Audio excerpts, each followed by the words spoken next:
વર્ષો પહેલાં કે ગત જન્મમાં કોઈક આત્માઓ માટે નિસ્વાર્થ ભાવે કંઈક સેવા કરી હોય, કંઈક મદદ કરી હોય, કોઈકના માટે પ્રાર્થના કરી હોય, કોઈકની સેવા કરી હોય, કોઈકની દુઆ લીધી હોય, રાજીપો લીધો હોય, તો અત્યારે આ જન્મમાં તમારે જ્યારે કંઈક એવી વિપરીત પરિસ્થિતિ સામે આવે કે તમે બરોબર એકદમ ભાંગી જવાના હો, ખોટો નિર્ણય લઈ બેસવાના હો, ત્યારે જે કંઈ આપણે સત્કર્મ કર્યું હોય ને એ વખતે આડું આવે. એટલે આપણો વર્તમાન છે ને એ આપણા ભૂતકાળની દેન છે ને આપણું ભવિષ્ય છે એ આપણા વર્તમાનની દેન છે. વર્તમાનમાં આપણે ભવિષ્યનું નિર્માણ કરી શકીએ છીએ.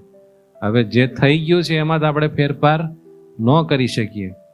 એટલે વર્તમાન કાળે હવે એવું જ કરવાનું કે ભવિષ્યમાં જે આપણને નથી ગમતું ને એ આપણે ભોગવવું ન પડે. આપણને શું નથી ગમતું?